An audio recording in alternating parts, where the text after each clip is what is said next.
Hello, welcome back to the channel, or welcome if you haven't been before. My name's Jimmy. Today this video is going to be all about what's wrong with my reenactment kit. So I've spent a lot of time on the channel so far giving some ideas and some hints and some reflections on my experience as a reenactor, but one thing I haven't done is examined the flaws in my own reenactment clothes and my own wardrobe. And for this video I'm going to just examine the stuff that I've made myself. I'm not going to be looking at anything that I've bought from anyone. This isn't a review of any products that I've bought as a reenactor or had commissioned from makers and crafters. This is just stuff that I've made that I know has stuff wrong with it. So let's jump straight in with my Viking blue wool tunic. So the wool for the tunic itself is really nicely woven. It's a hand-woven diamond twill, also known as a goose-eye twill, and it is exactly right for the period. It is a really good period-correct fabric. There it is. The problems with this tunic are problems of making. So I'm happy with things like the neckline. I think the neckline looks good. I think that looks fine. The problem with it isn't the general construction. As you can see, it is a good general tunic shape, nice tight arms to the forearm, not too voluminous in the underarm, unlike that linen under tunic from the other video. It is down to about my knee when it's rucked over a belt. No, the problem with this tunic is the decoration I've given it, because I've given it these quite Carolingian style upper arm bands, bicep bands, and my opinion on these is that they are there to cover this seam, the shoulder seam, which ideally lies just over your shoulder. And what I've done is put it halfway down the upper arm, which I don't think is right. I've also put these very fancy cuff decorations on. And I've had people say, but you shouldn't really have fancy dark blue wool cuff decorations with pearls, focus on it, yes, and gold silk, dark blue wool, pearls and real silver embroidery on a tunic made out of this poorer wool. And my argument against that is not that this wool is poor. This wool is not poor. This is a very high quality wool. Diamond twill is difficult to weave and takes a long time. It's not particularly heavily dyed with blue, but it is slightly woad dyed, so it is a high class wool. My problem is this blue, I'm not necessarily happy that it's fully achievable. I'm not fully happy that it's achievable through natural dyeing using woad in the Viking period to this colour of blue. Now I could be wrong, so I need to do more research on that. But that is my only problem with this tunic so far. So what's wrong with this tunic?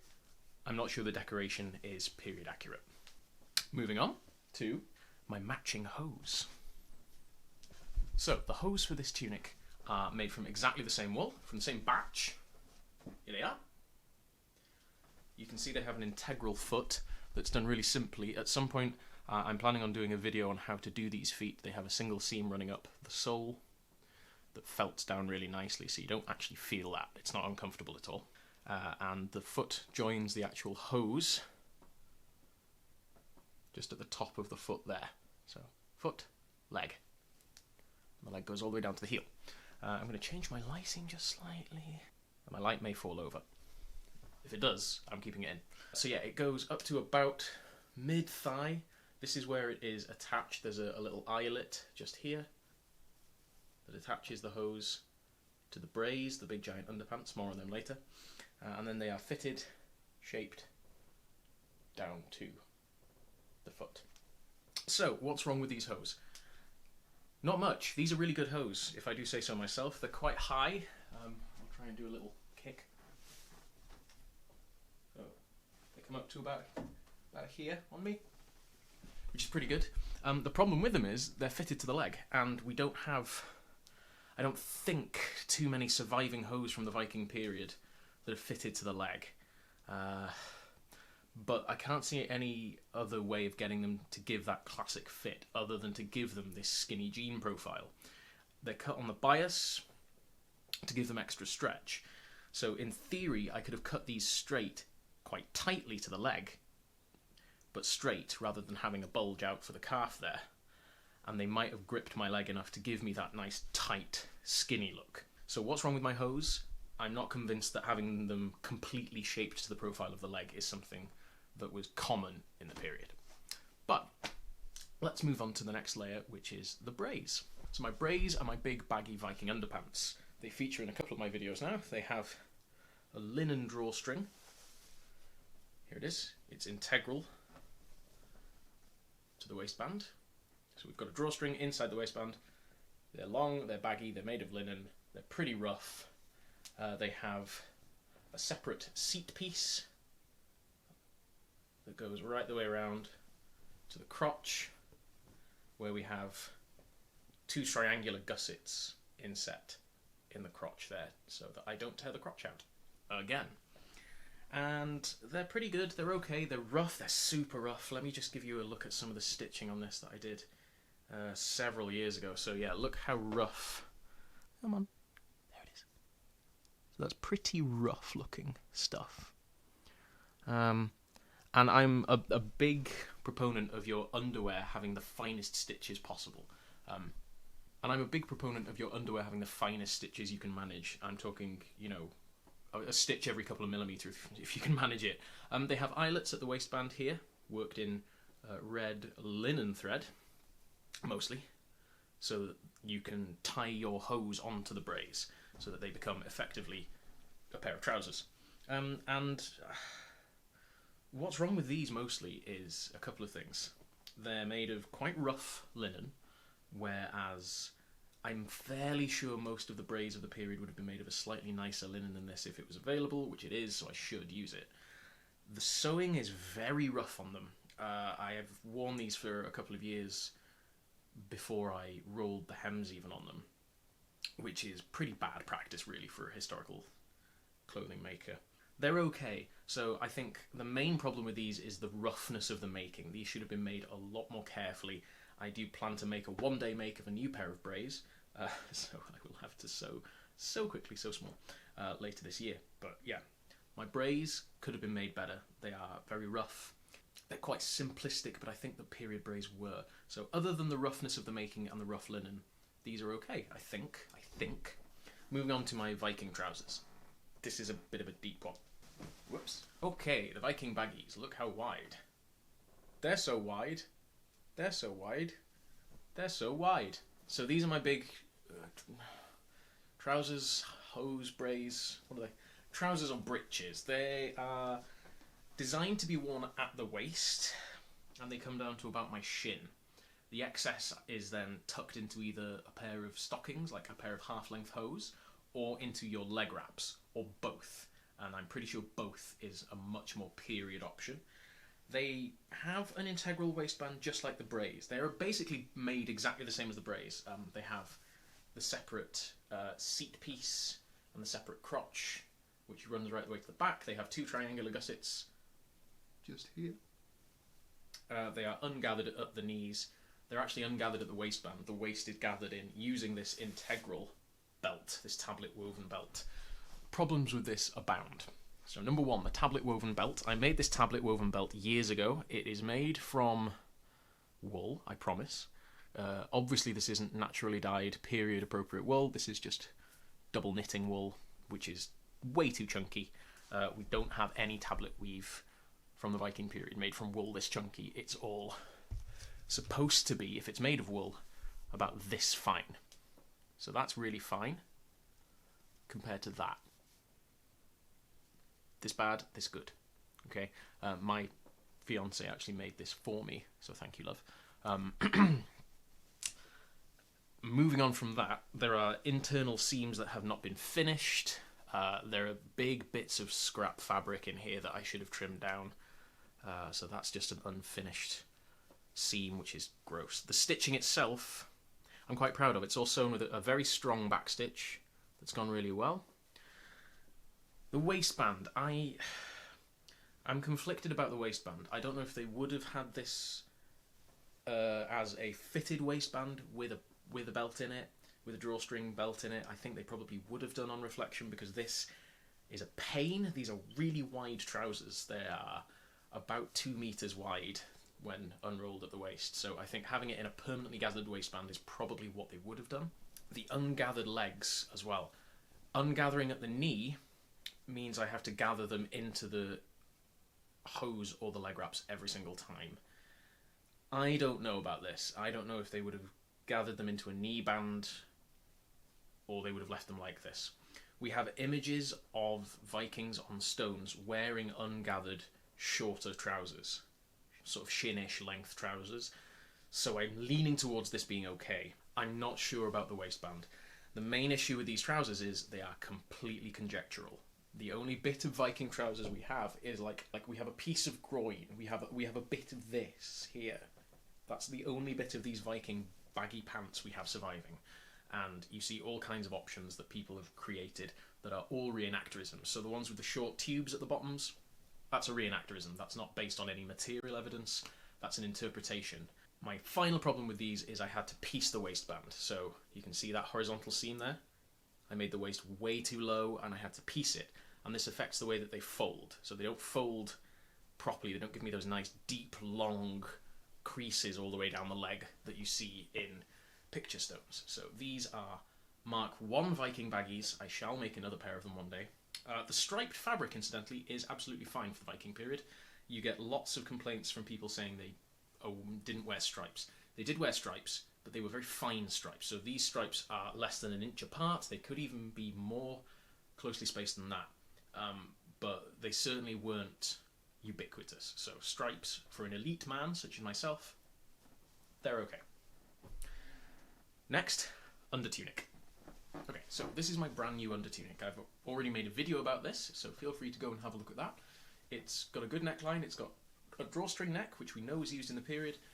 The arms are closely fitted to the forearm. My problems with this, that I've just made like a month ago, are the arms are slightly too short, so they come up to about the wrist bone, and ideally I'd like them to come up to the bottom joint of my thumb there, possibly even slightly longer. And the underarm gauze, the gussets are massive. These underarm gussets are huge.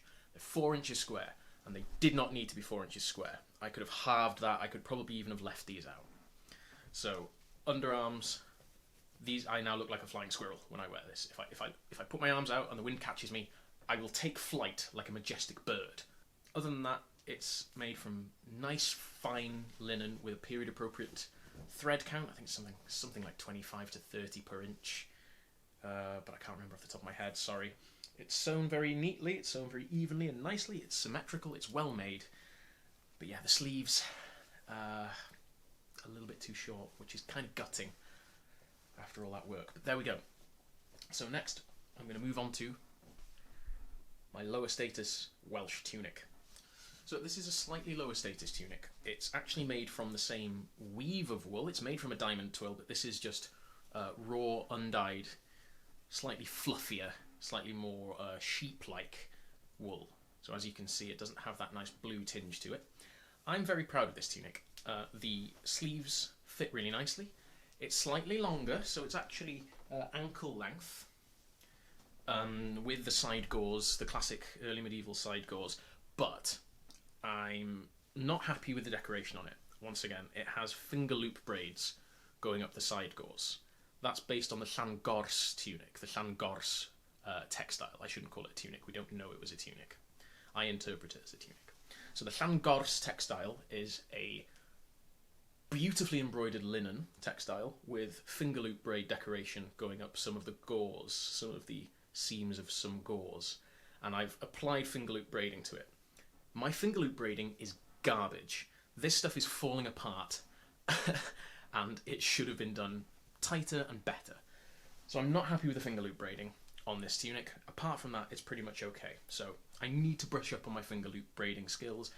I also need to work on my tablet weaving skills because the decoration on things, as you can see, is absolutely not top class.